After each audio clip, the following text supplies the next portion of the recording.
Good morning. So, a lot of times I get asked, how does an old crusty admiral ever get interested in sustainability and renewable energy? Well, I've got to tell you a sea story. And like most sea stories, it was a dark and stormy night. I was out in the Western Pacific flying a single-engine, single-seat light attack airplane. It was dark and stormy, low visibility. The ship was pitching. I'm trying to line myself up to get on course and on glide slope. And it was, there was lightning storms and it was terrible turbulence. And I'm trying to get myself all set to land on this bobbing and weaving postage stamp in the great Western Pacific. And all of a sudden, it occurred to me, almost in a flash, you know what?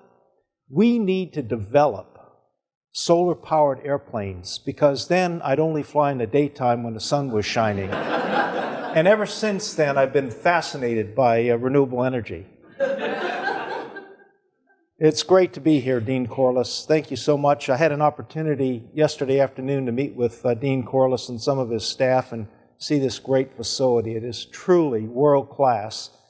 And one of the best things about it is, I think, evidence of what you're doing here today, and that is partnership. Partnership across various universities, organizations, NGOs, and it is so important, and with the private sector, to take on some of the most daunting challenges that we are presented today. I'll start by saying that our energy security, our economic security, and our environmental security are all inextricably linked in ways that they never have been before. And that all of those various forms of security, energy, economic, and environment, are linked to our national security and our international security. So you really can't fool around too much in one of those areas, only focus on economic security or energy security without having some significant effects, good or bad, in the other areas. And it really does affect our global sustainability. I was telling Dean Corliss yesterday, in my opinion, it is a great time, never been a better time, to be in the ocean business, because we're seeing some dynamics that create tremendous challenge. Clearly, global warming and climate change, potentially acidification, sea level rise, but at the same time, a growing dependence on the ocean for our human sustainability and human progress. Right now, we have over 7 billion people inhabiting this earth. In about 35 years, that will be predicted to be about 9 billion, and there's going to be more and more people living closer to the coasts of the world on all of the continents, and they are going to be more and more dependent on the ocean. So figuring out how we can, in fact, make our human activity sustainable and how we can enhance the relationship that we have, this vital relationship with our oceans, is absolutely critical. It is a great time to be in the business of oceanography, ocean research, and I believe that one of the underlying principles of this great forum is going to be, hey, you know what? We don't have to think about this as letting go of something that has been good. Let's say how we do research vessels, or for that matter, naval vessels or Coast Guard vessels. We can actually create better outcomes. In the private sector, we can create new value chains that are all connected to sustainability. So it's not, hey, we've got good economic security, good business, or we've got a good, healthy environment. No, it's we can get them both. We can have good economy, we can have good private sector business, and it can be so much more sustainable as we create new value chains for producing the tools and the research capabilities that are so essential to maintaining and improving our ocean sustainability. In the Navy, we have a goal, Navy and Marine Corps, we have a goal of using less than 50% of our total energy needs by 2020 on non-fossil fuels. In other words, we're going to have more renewable energy, nuclear power on our submarines and our aircraft carriers, renewable energy ashore for our installations, 96 of them around the world for Navy and Marine Corps by 2020, and we're going to have half the fossil fuel as a maximum to power our Navy and our Marine Corps. How are we doing it? This goal was set in October of 2009 by our Secretary of the Navy, Ray Mabus, and we have made tremendous progress. We are in procurement for our shore installations, 1.2 gigawatts of renewable energy that is in various stages of contracting to be deployed around our naval installations and around our Marine Corps installations. As we speak, the Carrier Strike Group, headed by the USS John C. Stennis, is in the Western Pacific, leading our initial efforts at what we call the Great Green Fleet. In January of this year, I was in San Diego to see the Stennis and her strike group off. For the first time, our Navy, as a regular procurement, was buying biofuel for our surface ships. We have a 90-10 blend at this point. We're hoping over the next years to raise that bio content of our both jet fuel and our marine diesel fuel to 50% blend. And this was a great event in January where we were accompanied by not only the Secretary of the Navy, but by the Secretary of Agriculture, Tom Vilsack. We saw the Stennis off. We saw the James Stockdale, a Arleigh Burke destroyer. We flew out to the Southern California operating area aboard the USS William P. Lawrence, another Arleigh Burke destroyer, which was going alongside the U.S. naval ship operated by the Military Sealift Command, the USS Guadalupe, to take on fuel and alongside Evolution. And it was the first time that this ship, this relatively new ship, had used biofuel, and it is working just great. Initial small step, but one that is going to, in fact, lead to us achieving this goal in 2020 and even greater goals beyond. The other point about our Navy's approach, our Department of the Navy's approach to sustainability, is that we start with energy efficiency. Renewable energy, biofuels, great, fantastic. But let's make sure that we are squeezing every bit of mission effectiveness and operational efficiency, every bit of quality of life aboard ships as well as ashore, out of every kilowatt hour of electricity or every gallon or barrel of liquid fuel. So in our efficiency, we find that there are basically a couple of ways to achieve greater operational efficiency and mission effectiveness. One, of course, is cultural. Culture that is informed by the latest knowledge about how dependent we are on energy for literally all of our operations, and how we can actually conduct those operations and use less fuel or less electricity. So just by taking the existing state of the shelf, if you will, of our technology of a particular ship, power plant, or what have you, and just use it more wisely, because people are so much more aware of the importance of sustainable energy, that is making a huge difference. We have the Energy Ethos program for our Marine Corps, the Energy Warrior program for our sailors, and it is all about informing them and creating a culture that really values energy and sees a direct connection between mission success and how we use energy. It's always good, especially from a Washington perspective, to talk about dollars saved or gallons or barrels saved or kilowatt or megawatts saved. But what is really, really important and how we measure it is how does it benefit our mission? And that is the connection that we're making in this cultural change.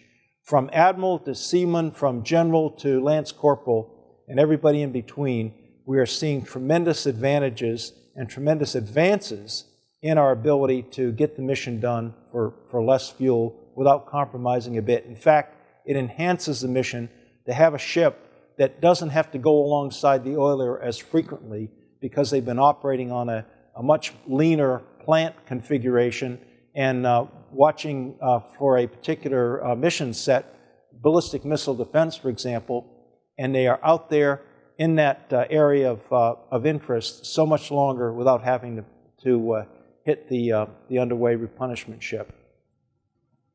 Technologically, it's another way of doing things, and we do this in both upgrades of existing equipment as well as in buying new things that are much more energy efficient. So newer ships like our Arleigh Burkes, some of our big deck amphibs going with bulbous bows, which I know is one of the configurations for the planned research ships, stern flaps that can increase 1 or 2% efficiency for transits, power monitoring systems so that you know exactly where the load centers are on your ship and where you can manage those in a way that minimizes energy consumption when you don't need to use it. We are also using better hull coatings. We're taking good care of our running gear. We always have tried to, but oh, by the way, the ocean community can deliver us an even better coating that is completely anti-fouling without putting any toxins in the water. Bring us your great ideas. O&R is waiting for them to tell us. We also are building and deploying new ships, hybrid ships, hybrid electric drive. We have the amphibious ship Macon Island and the USS America that are big deck amphib ships that have hybrid electric drive so that for speeds below about 12 knots, you're on electricity, electric drive, and when you have to crank up the gas turbines to go faster, you can do that. But it saves a tremendous amount of fuel over the course of a 6 or 7 month deployment. And that is new technology that we're trying to get into our fleet as we replenish with new ships. So across the board, it is new technologies, it is cultural change, and the other key element for us to achieve our goals, not just in the Department of the Navy, but literally nationally and internationally, is partnerships. We partner with the Department of Energy, of course, with EPA, Department of Interior, Commerce in the form of NOAA, and we partner with states like Connecticut, Rhode Island, California, Virginia, Hawaii, where we look to see where our goals are going in terms of sustainability and where their goals are complementary, and we come up with some really good initiatives to improve this. One that's fairly local here is down at Naval Submarine Base, New London. We're deploying 8 megawatts of distributed energy, very clean natural gas development, and we're putting in a microgrid. If I stopped talking there, you would assume, okay, well, hey, great, it's a naval submarine base, it's got to have power, there's another Superstorm Sandy, but we're going beyond that. We're saying, look, it isn't good enough that simply the installation has power when the grid is down.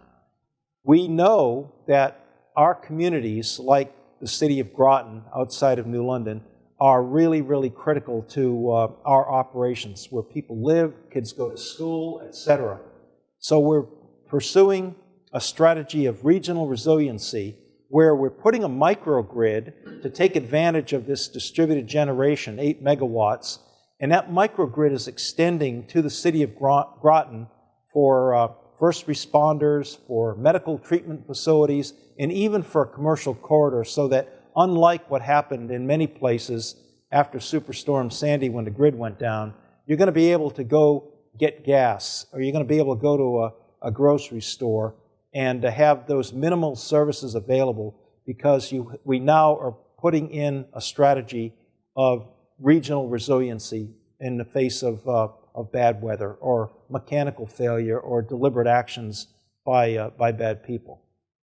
So across the board, technologically, culturally, and in a partnership sense, we are making great strides in advancing the cause of our Navy and Marine Corps mission, but doing it with a key mind towards how can we do it more sustainably.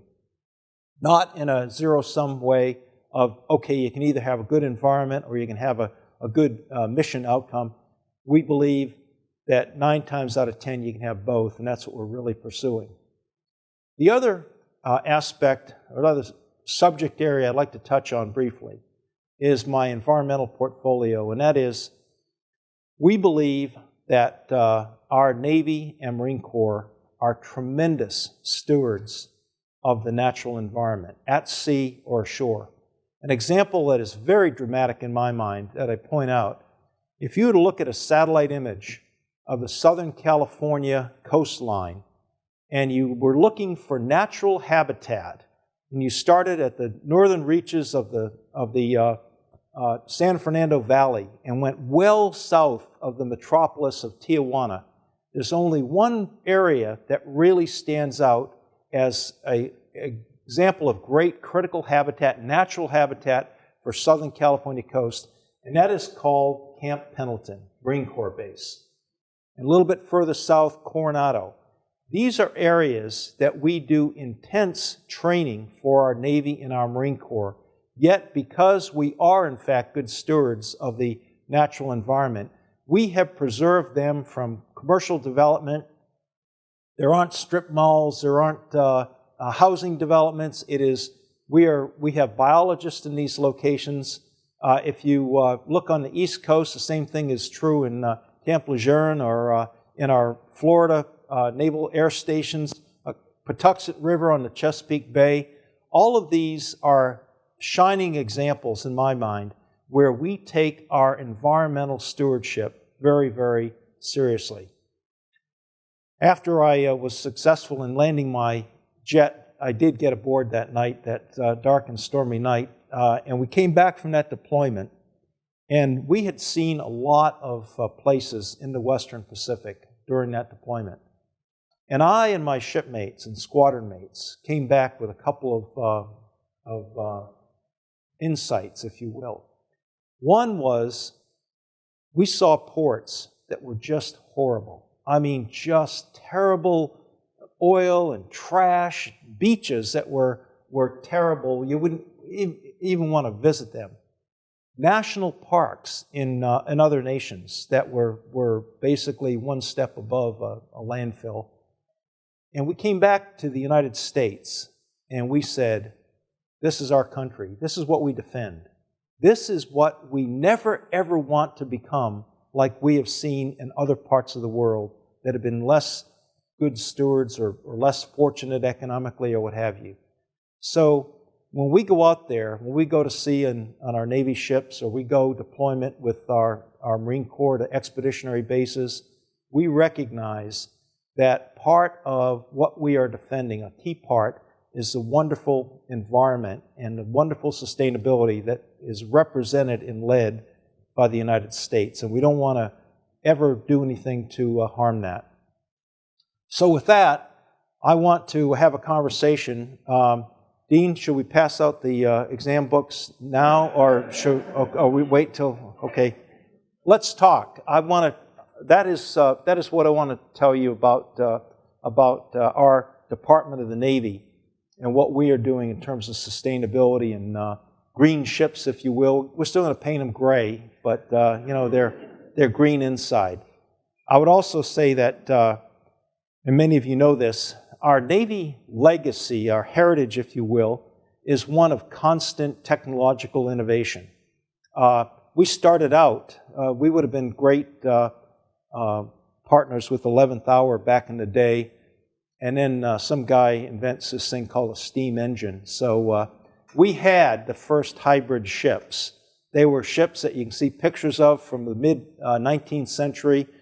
beautiful white sails and these ugly smokestacks coming out because we're an inherently conservative group. So we said, hey, we're going to keep our sails until we prove this technology called steam propulsion. And then we initially developed that steam with wood, and then we went to coal, and then we went to oil, and then along came Hyman Rickover nearly 70 years ago, and we got into the nuclear power business. So now we are moving more into biofuels and other forms of propulsion, all of it looking for energy efficiency. So we really, really want to be a part of this effort, public and private, in terms of green technologies. We want to share through great organizations like the Office of Navy Research, our Navy Sea Systems Command, Naval Air Systems Command, what we are discovering in terms of sustainability. We want to try to benefit from commercial, off-the-shelf, private sector technological innovation, and where it fits, we want to get it on our ships, but we also want to share what we're finding out about different types of fuels, about hybrid approaches to propulsion, about how you manage a plant at sea to get the maximum emission for the minimum amount of energy that you have to use. So, let's talk. Questions, comments? Yes? Would you state your name, your organization, and your social security number? Yes, sir. My name is Mark Davis. I'm a sailor. What are you doing in regards to fuel cells? We're not doing anything at sea with fuel cells. Ashore, we're looking at a couple of options to use solid oxide fuel cells powered by natural gas to help with data centers, perhaps, or critical load centers where you have an alternative. You've got the grid feeding into your installation, but if you have a fuel cell, you can have an either-or situation. In this regard, we're looking at places like, or organizations like Amazon and Google and others, where they are actually powering primary power using fuel cells and using the grid as a backup. We probably aren't going to go that far, but we're looking at the Naval Observatory, for example, where we maintain the nation's time with our atomic clock, and you want to we've got all kinds of backup power there, most of it relying on diesel generator sets, but we're looking at fuel cells there as well. Yes? Yeah, Sean Coughlin with Boston. Can you talk a little bit about your successes and failures using energy storage at sea and ashore? We're seeing that we're in various forms of storage, mostly battery technology, small and large. And we're finding that battery storage has a lot of advantages. We're not going to be in the next, say, 5 years at any great scale, and we talk a lot with the utility industry, at any great scale for grid-level types of storage. There may be some, but in microgrids, in areas where there's critical loads, we are going to be introducing more and more battery technology.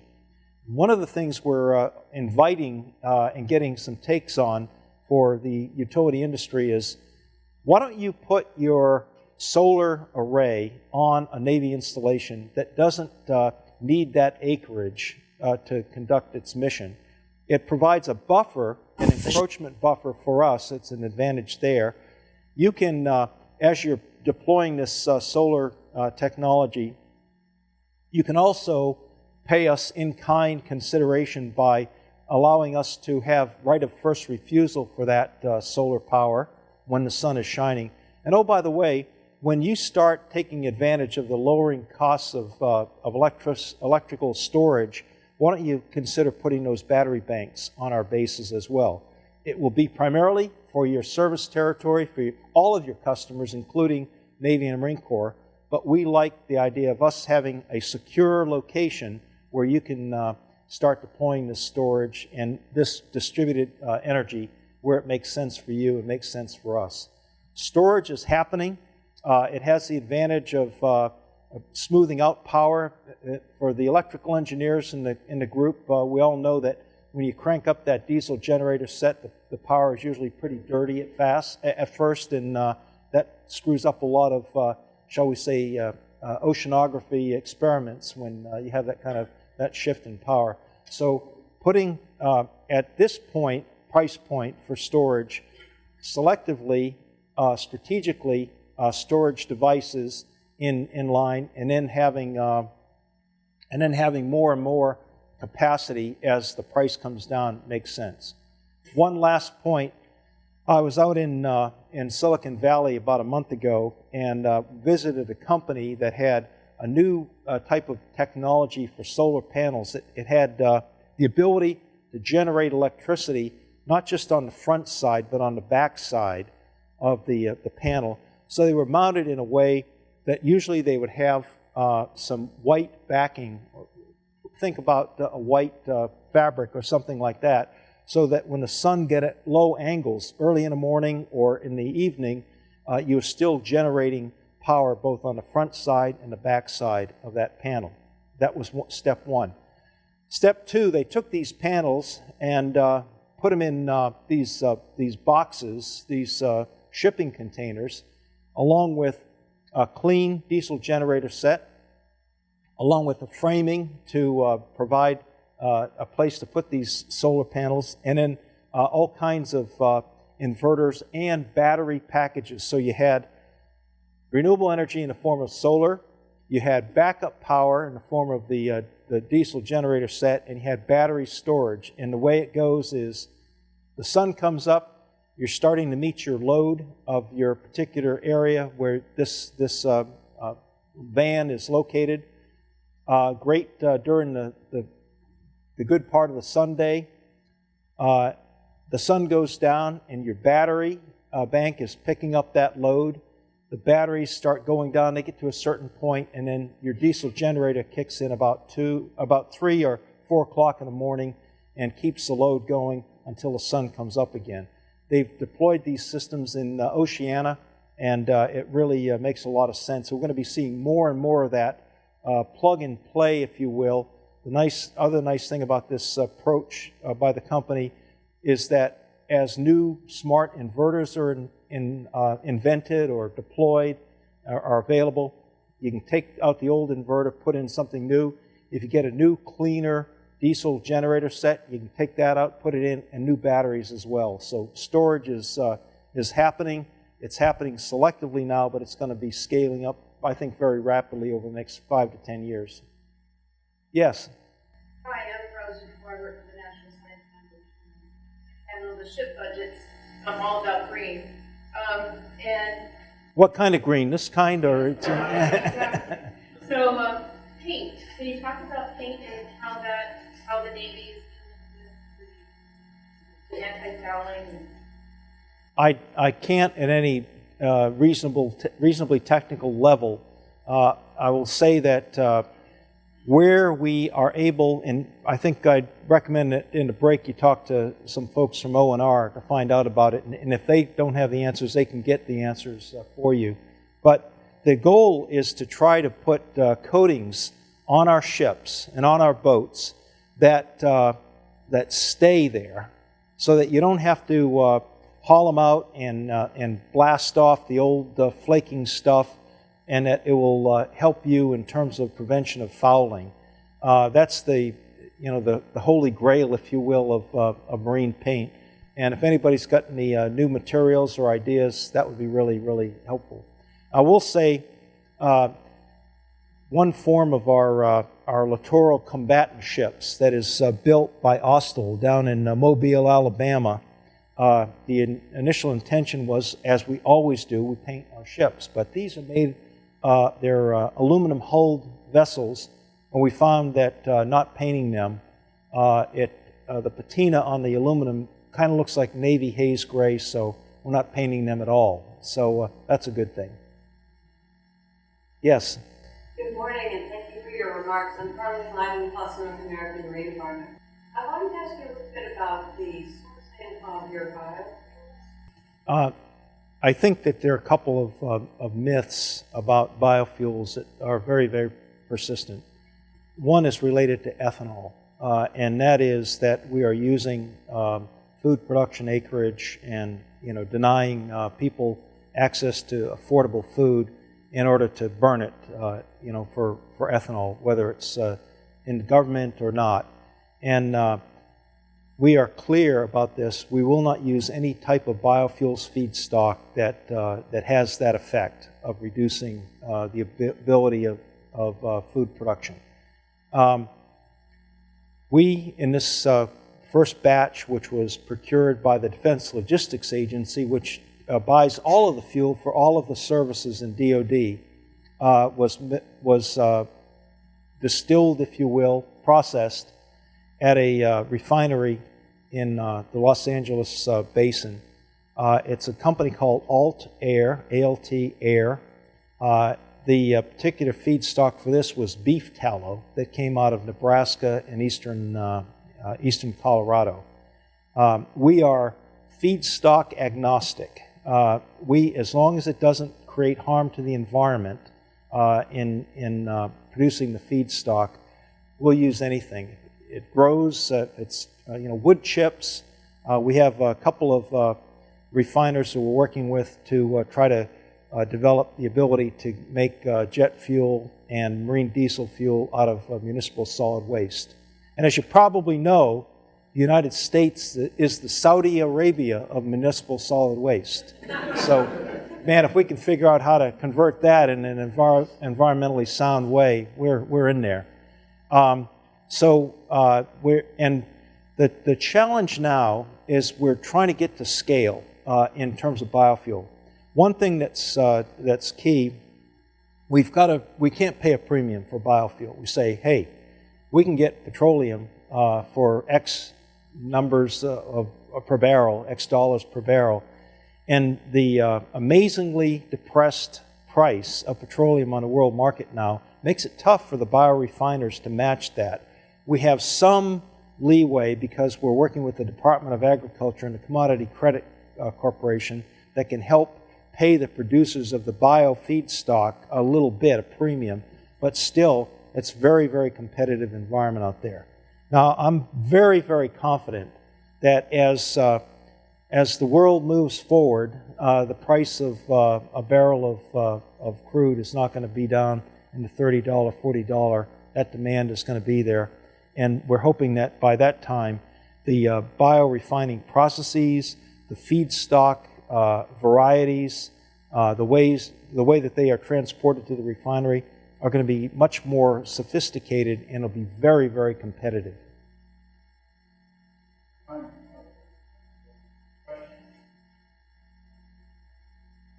Anything? Well, thank you very much. I'm going to be able to hang around and learn something, hopefully till about noontime.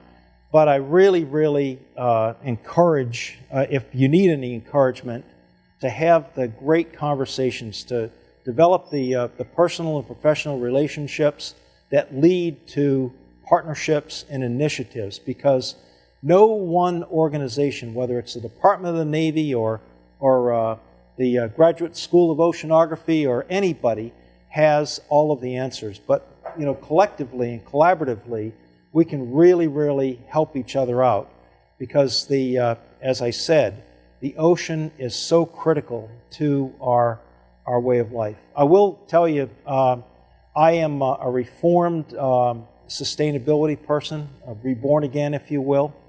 Back in the mid-90s, I was the director of naval aviation, and I had to buy aircraft carriers and airplanes and all that went with them. So I used to have to sell this to the Congress, to tell them how many ships we needed, how many aircraft carriers, and I said, this is probably about 96, 97. I said, look, if this global warming stuff turns out to be true, we got 70% of the world's surface covered by water now.